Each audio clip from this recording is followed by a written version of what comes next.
नमस्कार नमस्कार नमस्कार. वीकली कट्ट्यामध्ये तुमच्या सगळ्यांचं स्वागत. क्रिकेटच्या मैदानावरती नाही, मैदानाच्या खूप चर्चा चालू आहेत. रिव्ह्यू मीटिंग मध्ये काय झालं, चॅम्पियन्स ट्रॉफीची टीम कधी येणार, T20च्या टीम मध्ये ऑस्ट्रेलियात गेलेल्या 4च खेळाडूंना का बरं घेतलं, अनेक प्रश्न आहेत. त्याच्यामुळे मला खात्री आहे की सगळ्यांना उत्सुकता आहे की बाबा नक्की काय चालू आहे भारतीय क्रिकेटमध्ये आणि कुठल्या दिशेने चक्र फिरत आहेत. तर या सगळ्यावरती या विकली कट्ट्यामध्ये गप्पा मारणार आहोत. त्याच्यासाठी आपल्या बरोबर आलेले आहेत अमोल कराडकर, द हिंदूचे ज्येष्ठ पत्रकार. अमोल, स्वागत आहे तुझं स्पोर्ट्स कट्टाला विकली कट्ट्यामध्ये आल्याबद्दल. काय कुठून सुरुवात करूया? म्हणजे प्रश्न रिव्ह्यू मीटिंगच्या बाबतीत भरपूर आलेले आहेत, भरपूर बातम्या वाजवल्या जात आहेत. पण मला तरी असं वाटतं की T20ची टीम चॅम्पियन्स ट्रॉफीच्या आधी बोलण्यापेक्षा माझ्या दृष्टीने सगळ्यात मोठी गोष्ट म्हणजे विराट कोहली आणि रोहित शर्मा हे पुन्हा एकदा मुंबई आणि दिल्लीसाठी खेळताना दिसणार का 2012 आणि 2015 नंतर. आत्ता तरी माझ्याकडे ठोस उत्तर नाही या प्रश्नाचं. आत्ता आपण बोलतोय 14 जानेवारी, गोड बोलणं अपेक्षित आहे, पण खरं बोलायचं का गोड बोलायचा हा प्रश्न आला की माझी जरा गडबड होते.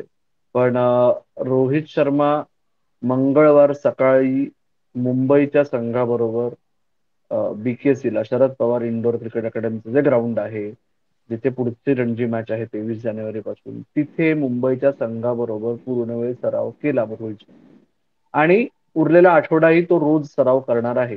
संघ निवड आत्ता होणार नाहीये, त्याच्यामुळे तोपर्यंत सस्पेन्स काय आहे. आत्तापर्यंत तरी त्यांनी ठोस निवड समितीला कळवलेलं नाहीये की हो मी उपलब्ध आहेच किंवा हो मी उपलब्ध नाही. हे फॅक्ट. विराट कोहलीच्या बाबतीत तो खेळतो दिल्लीसाठी. विराट कोहली, रिषभ पंत, तिसरा कोण आहे त्यांचा, हर्षित राणा. हर्षित राणा, या तिघांना दिल्लीच्या मुख्य संघात स्थान मिळेल की नाही माहिती नाही, पण त्यांचा समावेश केला गेलेला आहे 23 तारखेपासूनचा जो प्रिलिमिनरी संघ आहे ना. म्हणजे तुमची जतीन परांजपेची मुलाखत मला आठवते. दिल्ली आहे ना, मुंबई त्याच वाटेवर चाललंय असं त्यांचा रोख होता. पण 38 खेळाडूंचा संघ होता आधी, आणि आता 3 खेळाडू ऍड झालेत. अशा 41 संघांमध्ये ह्या तिघांची नाव आहेत. विराट कोहलीचं नाव आहे. त्यातली जी 16 फायनल होतील किंवा त्यांची अवे मॅच आहे राजकोटमध्ये, ती 18 फायनल होतील, हो का नाही माहिती नाही. तीच गोष्ट राजकोटमध्ये जाऊन रवींद्र जाडेजा त्याच्यासमोर खेळणार का, तर त्याच्या बाबतीत अजूनही सौराष्ट्र क्रिकेट असोसिएशनला संदिग्धता आहे. ओके.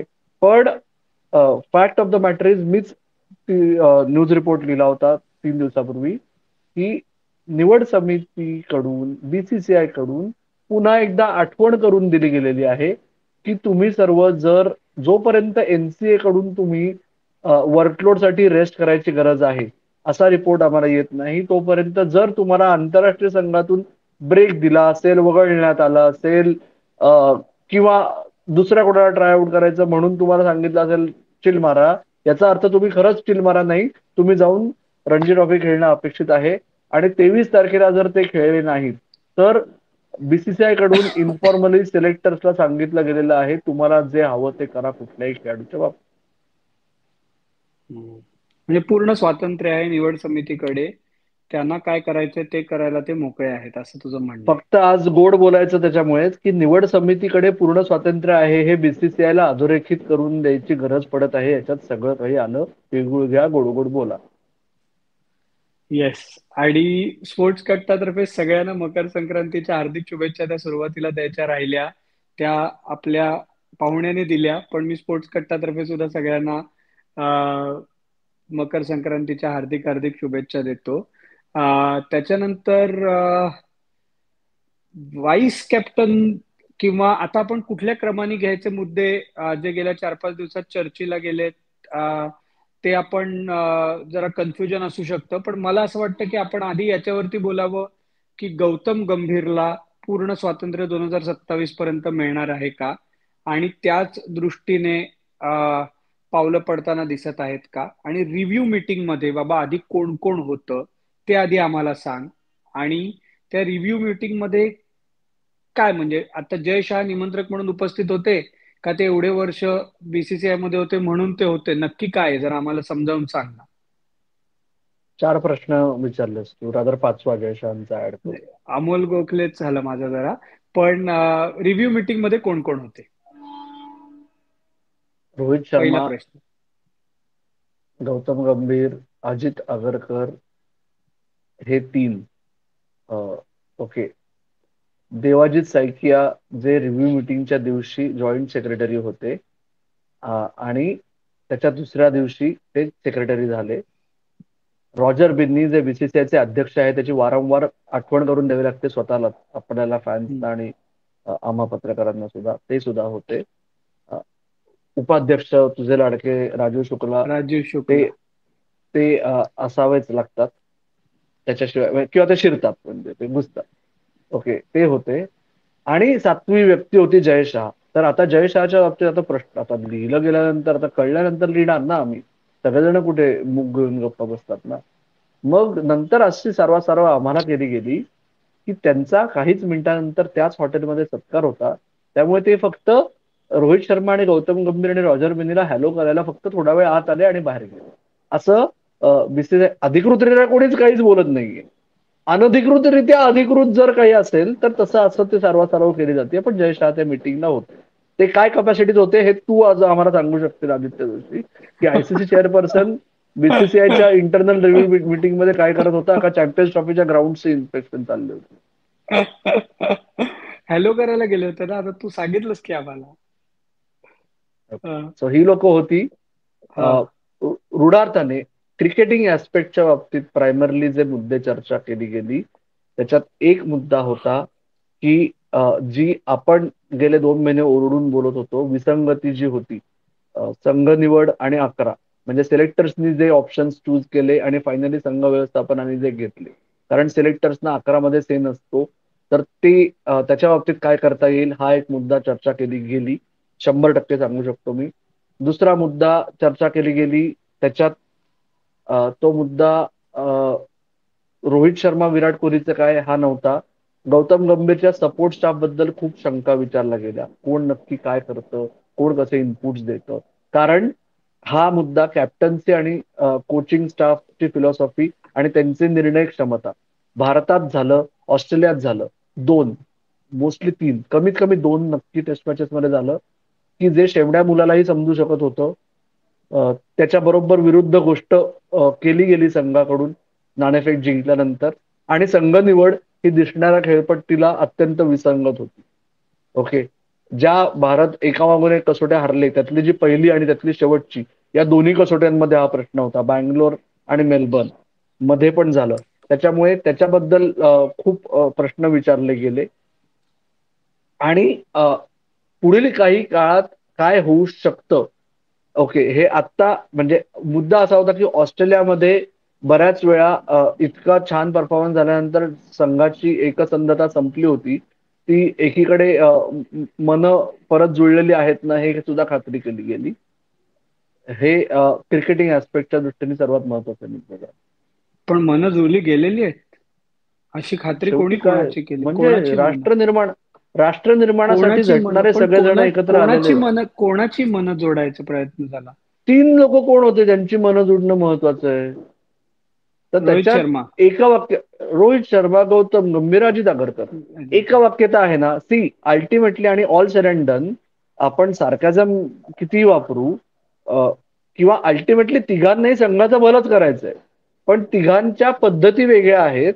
आणि त्याच्यामुळे जर संघ अजून विस्कळीत होत असेल, असं जर त्या तिघांना जाणवलं असेल, तर ते विषय तिथल्या तिथे संपवण्यासाठी पण त्या तिघांना आवर्जून, म्हणजे गौतम गंभीर दिल्ली एअरपोर्टवरून फ्लाईट घेऊन मुंबई एअरपोर्टवर आला, ती लेट झाली, त्याच्यामुळे मीटिंग उशिरा सुरू झाली. तो त्या ताज साऊथ मुंबईतल्या तिकडे गेला, गेटवे ऑफ इंडियाच्या तिथून मीटिंग संपता क्षणी तो परत कारमध्ये बसला आणि परत एअरपोर्टला जाऊन दिल्लीला गेला. तो फक्त एवढ्या करता झाला होता, आणि म्हणून त्याला सांगितलं की आवर्जून इन पर्सन ये, ऑनलाईन नको.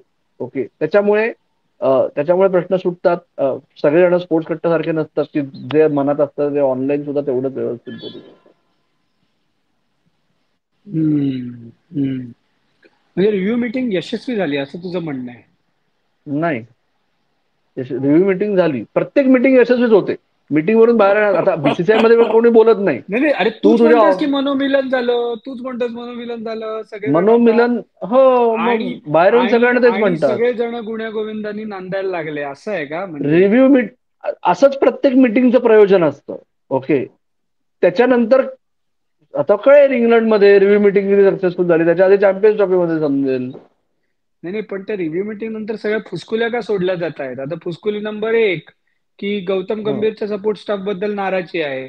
फुसकुली नंबर दोन, की व्हाईस कॅप्टन म्हणून यशस्वी जायस्वाल गौतम गंभीरला हवा आहे. सॉरी कॅप्टन्सीचा सॉरी रोडमॅप सॉरी सॉरी पुढे काय असं? पुस्कोरी नंबर एक काय? काय फुसकुली नंबर एक, गौतम गंभीरच्या मॅनेजरियल म्हणजे गौतम गंभीरच्या स्टाफ बद्दल आणि मॅनेजर स्टाफ बद्दल नक्की काय चाललंय, आणि त्यांचा प्रत्येकाचा रोल काय आहे, आणि त्याच्याबद्दल बीसीसीआय मध्ये खूप संभ्रम आहे. फुसकुली नंबर एक. फुसकुली नंबर दोन, गौतम गंभीरला रिषभ पंत व्हाईस कॅप्टन म्हणून नकोय, यशस्वी जयस्वाल हवाय. त्याच्यानंतर गौतम गंभीरला 2027 पर्यंत पूर्ण स्वातंत्र्य देणार का नाही, आधी जसं देणार होते तसं, त्याच्याबद्दल आता चर्चा चालू झालेली आहे.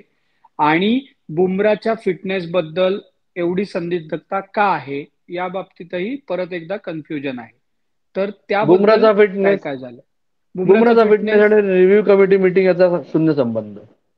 ठीक आहे. ओके. बाकीच्या तीन गोष्टी. पुढचा व्हाईस कॅप्टन आधी कोण? कॅप्टन कोण? कॅप्टन कोण?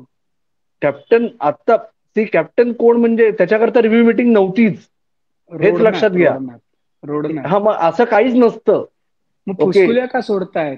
तुम्ही मग तुमच्याच पॅटर्निटीतले लोक फुसकुल्या सोडतायत ना कोण सांगतंय? वेगवेगळ्या. कोण हा. सांगतंय? त्या 7 लोकांपैकीच सांगतायत ना. आणि ते 3 स्टाफर्स बीसीसीआयचे होते ते. त्या 10 हा लोकांना मग सोडून माहितीये का तिथे काय काय झालं? नाही ना, पण बाहेर येतात ना गोष्टी. हा. मग हा. पण रिव्ह्यू कमिटीत ही चर्चा झाली असं जर कोणी लिहिलं असेल तर त्याला अक्कल नाहीये. ओके. ही बर. ही चर्चा सिलेक्शन कमिटीत झाली, कारण का त्याच दिवशी सिलेक्शन कमिटी मिटिंग झाली. बर. हा. या रिव्ह्यू कमिटीच्या आधी सिलेक्शन कमिटी झाली आणि सिलेक्टर्सना पण officially coach doesn't have anything to do with selection. पण गौतम गंभीर तिथे उपस्थित होता, तेव्हा चर्चा झाली, तेव्हा या गोष्टी चर्चा केल्या गेल्या, रिव्ह्यू कमिटीत नाही. बर. ओके. मग हा, बर, समजलं. अग्रीड. Point taken. हा. जसप्रीत बुमराचा फिटनेस तू विचारलास, त्याची उत्तर देतो. जसप्रीत बुमराचा फिटनेस हा त्याच्याकरताच बीसीसीआयनी विशेष परवानगी घेऊन आयसीसी कडून विशेष मुभा घेऊन, म्हणजे आता पाकिस्तान जर म्हणलं की 1 आठवडा उशिरा मॅच सुरू करा कारण बीसीसीआयला तुम्ही परमिशन दिली आहे संघ जाहीर करण्यासाठी, तर तसं होईल. तो मुद्दा असा आहे, 18 किंवा 19 तारखेला चॅम्पियन्स ट्रॉफीची स्क्वॉड अनाऊन्स होईल. त्या दिवशी बुमराच्या फिटनेसवर नीट आयडिया येईल, कारण काय आता खूप रिस्की पोझिशन मध्ये आहे भारत. बुमरा आणि मोहम्मद शमी दोघांबद्दलही जर खात्री नसेल तर दोघांनाही संघात ठेवायचं का?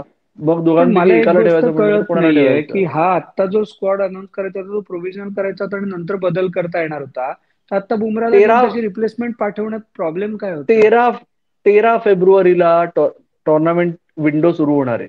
त्या दिवसापर्यंत तुम्ही बदल करू शकता. 13 फेब्रुवारी पासून नंतर तुम्हाला जरी बीसीसीआय असलं, जरी तुमचा माणूस असला, सगळीकडे तुमचा पैसा असला तरी नियम असतात आणि ते पाळले जातात. अरे मग मी त्याच्यामुळे तेच तर त्याच्यानंतर विचारतोय ना, मी काय विचारतोय तू समजून तर घे, मी काय विचारतोय. मी तेच हो, पण आता विचारतोय की जर का 13 फेब्रुवारी पर्यंत तुम्हाला टीम मध्ये बदल करण्याची मुभा आहे, तर बीसीसीआयला एक्सटेन्शन मागायची गरज काय होती? आता बुमराला घेऊन नंतर रिप्लेसमेंट देताच आली असती ना, एवढाच मुद्दा आहे. एक्सटेन्शन मागितलं आणि तरीही आम्हाला सांगितलं जातंय की आम्ही नियम पाळलेत. प्रोव्हिजनल स्क्वॉड लिस्ट पाठवली आहे, पण ती आम्ही आयसीसीला सांगितलंय पब्लिक करू नका. म्हणजे नक्की काय केलंय त्यांचं त्यांना माहिती. सिलेक्शन कमिटीतनं सांगितलं जात आहे मला की 18 किंवा 19 ला मीटिंग होईल. बीसीसीआयचे सचिव आहेत ना नवीन, त्यांनी सचिव कार्यभार स्वीकारल्यानंतर लगेच म्हणले की एक काहीतरी डोमेस्टिक मॅचेस चालू आहेत, असं ते म्हणले बरं का. खरं काहीतरी डोमेस्टिक मॅचेस चालू आहेत, त्यामुळे त्यातनं पण आम्हाला प्लेयर्स बघायचे, असं ते म्हणले. Okay. Sir Vijay Hazare knockouts म्हणजे काहीतरी आहे, हे त्यांनी ऑफिशियली केलेलं आहे, ते एक बरं झालं. सो बुमराच्या बाबतीत आता सिलेक्टर्सच्या बाबतीत कसं आहे माहितीये का, जर त्यांना बुमरा नाहीये ही खात्री झाली तर कोण, ह्यानी फरक पडतो. आणि शामीचा नक्की, शामी पण रिस्क आहे. शामी इंग्लंड विरुद्धच्या T20 5 पैकी 3 खेळेल, मग 3 पैकी 2 वन डेज ट्राय आउट केल्या जातील त्याला आणि मग शिक्कामोर्तब होईल. हे सगळं जे आहे ना, त्याच्यामुळे आता चॅम्पियन्स ट्रॉफीसाठी तशी बिट्टी धरून बसायची वेळ आहे. बरं, ते आणि इंग्लंड फुसकुलीची सब फुसकुली विचारतो, शामीचा विषय हं, काढलास म्हणून. रोहित शर्मा आणि मोहम्मद शमीचं बिनसलेलं आहे, त्याच्यामुळे एवढं हे नाही, चाललेलं आहे. त्याच्याबद्दल जरा नाही. सांग. म्हणजे ते दोघं एकमेकांशी बोलत असतील तरी भांडतायत असंच वाटेल, तो विषय वेगळा आहे. पण नक्की काही आहे का, प्रश्न काय आहे नक्की? बँगलोर टेस्ट चालू असताना मोहम्मद शमी ड्रेसिंग रूम मध्ये खेळाडूंना भेटायला गेला होता. तेव्हा बँगलोर टेस्ट चालू असताना रोहित म्हणला, तू कब आ रहा है ऑस्ट्रेलिया? तर तो म्हणला, मुझे पक्का भरोसा नहीं है, मेरा अभी तक पैर का कॉन्फिडन्स नहीं है. ओके. आणि मग ते दोघांनी त्यांच्या स्टाईलमध्ये बोललो, त्याच्यामुळे ड्रेसिंग रूम मधून बाहेर पोहोचवलं गेलं की त्यांचं भांडण झालं. ओके. ही साधी गोष्ट आहे. त्याच्यामुळे त्याच्यात काही विशेष अजून चर्चा. मोहम्मद शमीच्या इंजुरी हँडलिंगच्या बाबतीत, जे जसप्रीत बुमराच्या इंजुरीच्या बाबतीत 3 वर्षापूर्वी झालं होतं, 2 वर्षापूर्वी झालं होतं, ते आता मोहम्मद शमीच आहे. की जी पहिली टाइमलाईन दिली होती त्यापेक्षा दुप्पट वेळ लागतो. मग BCCI ultra modern national cricket academy करू दे किंवा सेंटर ऑफ एक्सलन्स करू दे, जर तिथे एकवाक्यता नसेल, कोण काय करते हे कोणाला माहिती नसेल, तर इन्फ्रास्ट्रक्चर क्रिएट करून काही होत नाही, हे परत एकदा सिद्ध झालंय. ओके. त्याच्यामुळे टाइमलाईन्स ज्या दिल्या जातात सिलेक्टर्सना प्रॉब्लेम असा आहे की ठोस टाइमलाईन्स दिल्या जात नाहीत आजकाल मेडिकल स्टाफ कडून. तर मेडिकल स्टाफ म्हणतो तो आत्ता अवेलेबल नाहीये. 10 दिवसांनी असणार आहे का, 10 दिवसांनी मॅच आहे, आत्ता सांगता येत नाही. मग काय सांगता येते तुम्हाला, मग तुम्ही फिटनेस रिपोर्ट काय देताय? ओके. तर हा फक्त शामीच्या बाबतीत नाहीये, हा ओव्हरऑल सगळीकडे प्रॉब्लेम आहे. रोहित शर्मा आणि मोहम्मद शमी मध्ये कुठल्याही प्रकारचं विशिष्ट आलेलं नाही. व्हेरी गुड, चांगलंच आहे, उत्तम आहे. हा, आता पुढची फुसकुली. हा, वाईस कॅप्टन्सी. हम्म. वाईस कॅप्टन्सी, इंग्लंड सिरीजची वाईस कॅप्टन्सी. स्पोर्ट्स कट्टा तरी हा प्रश्न मला विचारणार नाही असं वाटलं होतं मला. जानेवारी 23-24 ला पहिली टेस्ट मॅच सुरू होणार आहे. आपण आता जानेवारी काय, जून. जानेवारी नाही, जून जून जून तेवीस जून. चोवीस पाच जून 23-24 ला पहिली टेस्ट मॅच सुरू होणार आहे. आता जानेवारी 14 आहे. तर आता भारताचा इंग्लंडमध्ये व्हाईस कॅप्टन कोण असणार हे चर्चा करण्यातच मूर्खपण आहे. अरे, हे बघ, हे सगळं लिहितं कोण? मी नाही लिहित. त्याच्यामुळे मला लिहिल्यावरती चर्चा माझ्याबद्दल झाली पाहिजे विचारायचं. ना. मला माझ्याबद्दल लिहिल्यावरती विचारायचं. चर्चा झाली पाहिजे ना, चर्चा तुम्ही झालीच तुम्ही पाहिजे ना. युट्यूबर्स काय वागता हे मी बोलतो का चर्चा तुम्हाला? झाली पाहिजे. बोला ना, बोला ना, आम्ही कोणाला नाही, थांबवतोय? तुम्ही काहीच करत आम्ही नाही. हा मग मग आम्ही काहीच करत नाही, कारण आम्हाला वेळच नसतो. आम्ही आम्ही आम्ही तुम्ही वेळ असता आम्ही तुम्ही वेळ दिल्यावरती आम्ही तुमच्याशी बोलायला येतो. त्याच्यामुळे जे काही गेल्या आठवड्याभरात झालेलं आहे ते आम्ही तुम्हाला विचारणार. ते तुम्ही म्हणजे एकदम तलवार काढून देता की आम्ही असं केलं का, मी असं केलंय का. अरे पण ते काय म्हणजे, एक ती म्हणजे म्हणजे जर सगळे जर जगातल्या सगळ्या वाईट गोष्टी मीडिया. हा जर तुमचा प्रिमाइस असेल, सगळं मीडियामुळे वाईट होतं, हा जर प्रिमाइस असेल, तर मी काय बोलू? मग मग तुम्ही नाही बोलत राहा, नाही, मी शांत बसतो.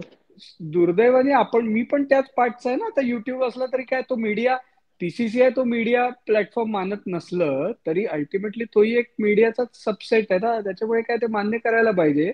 पण एनिवे, अजून रिव्ह्यू मीटिंग मध्ये, म्हणजे आता मला सांग की नॉर्मली आपण असं बघतो की आता गौतम गंभीर आलेला आहे, मोठं पॅकेज घेऊन आलेला आहे. म्हणजे थेट वरतून आदेश आल्यानंतर आलेला आहे. आणि ऑस्ट्रेलियामध्ये जे काही झालं ते एका सिरीज वरनं कोणालाही जज करणं योग्य नाही. अर्थात त्याच्या आधी न्यूझीलंडही झालं. पण 2 सिरीज झालेल्या आहेत. तर गौतम गंभीर आणि त्याची टीम याच्यामध्ये कोणाचे काय रोल आहेत?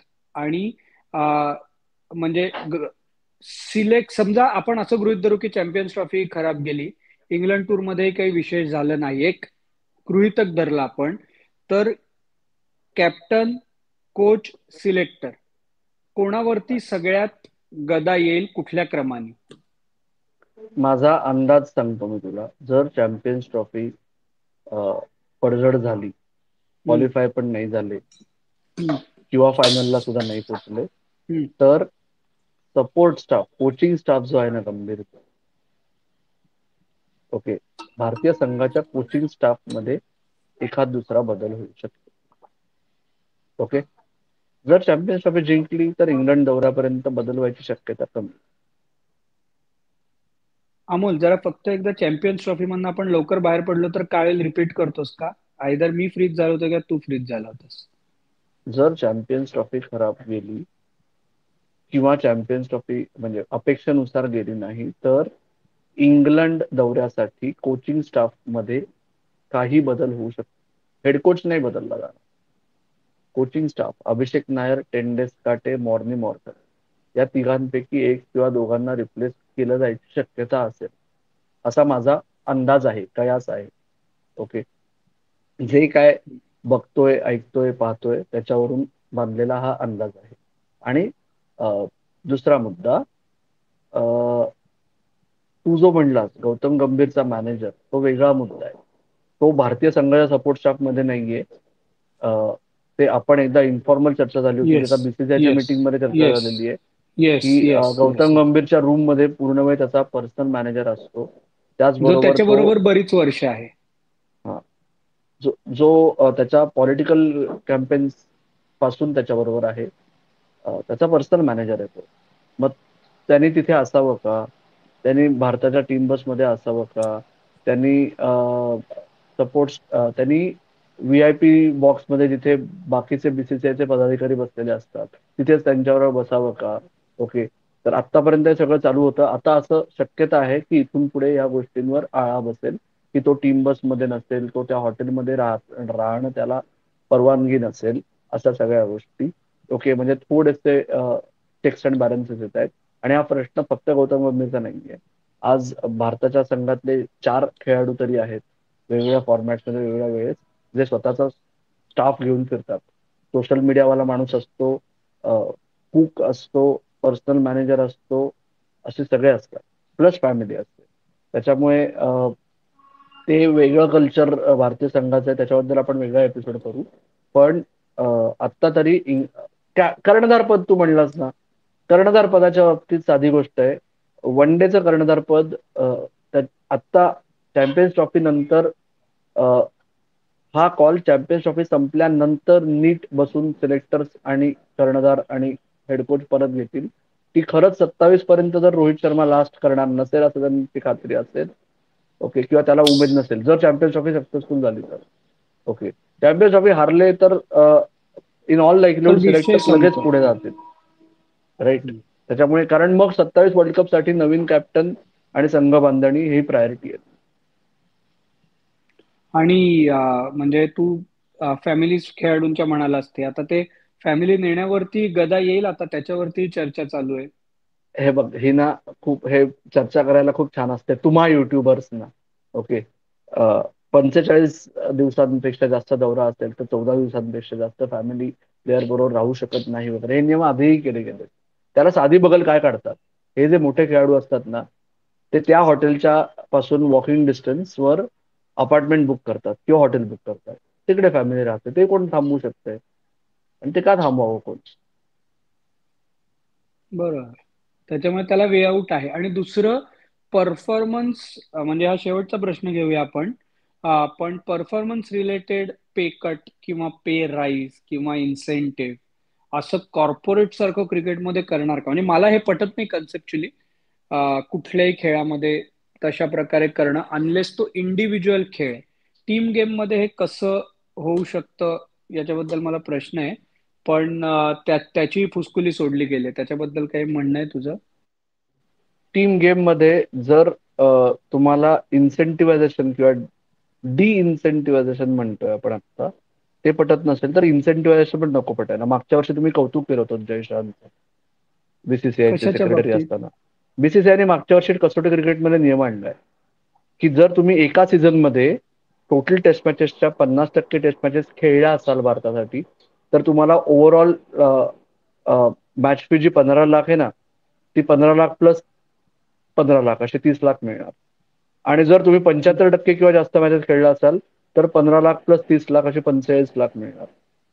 हम्म. तर त्याची उलटी बाजू, की खेळून जर संघ हारतोय तर तुमचे पैसे कापायचे का, हा विषय फक्त चर्चा झाली आहे. अत्यंत प्राथमिक स्वरूपाची चर्चा आहे. त्याला जर मूर्तरूप प्राप्त झालं तर आपण जास्त बोलू शकतो त्याच्यावर. ठीक आहे, ठीक आहे, ठीक आहे. नाही, आत्ता म्हणजे मकर संक्रांतीचा माहोल आहे. सगळीकडे पतंग उडतायत, तर रोज पेपरातनं, युट्यूब वरती, ट्विटर वरती, फेसबुक वरती भरपूर पतंग उडतायत. त्याच्यामुळे आजच्या विक्री कट्ट्यामध्ये या सगळ्याचा एक रिव्ह्यू घेणं अत्यंत आवश्यक होतं. आणि तू इकडे आलास आणि आम्हाला ते सगळ्या गोष्टी समजावून सांगितल्या, त्याच्याबद्दल मनापासून आभार स्पोर्ट्स कट्टाकडून तुझे. आणि धन्यवाद. शंतनू सुगवेकरांचा एक सुंदर इंटरव्ह्यू अमोलने घेतलेला आहे शनिवारी. खूप छान इंटरव्ह्यू झालेला आहे. म्हणजे कितीही संधी नाकारल्या गेल्या तरी प्रत्येक गोष्ट पॉझिटिव्हली कशी घ्यावी याचा वस्तुपाठ म्हणजे तो इंटरव्ह्यू आहे असं आपल्याला म्हणता येईल. तो इंटरव्ह्यू बघितला नसेल तर जरूर बघा. आपल्या मित्रांना, फॅमिलीला, सगळ्यांमध्ये जास्तीत जास्त फिरवा. स्पोर्ट्स कट्टा चॅनल सगळ्यांना सबस्क्राईब करायला सांगा. आपल्याकडे मेंबरशिपचाही ऑप्शन आहे, तोही नक्की एक्सप्लोर करून बघा. आत्ता मात्र आम्ही थांबतोय वीकली कट्ट्यामध्ये. तुम्ही मात्र ऐकत राहा बघत राहा. आणि आमची वाट पाहत राहा. धन्यवाद.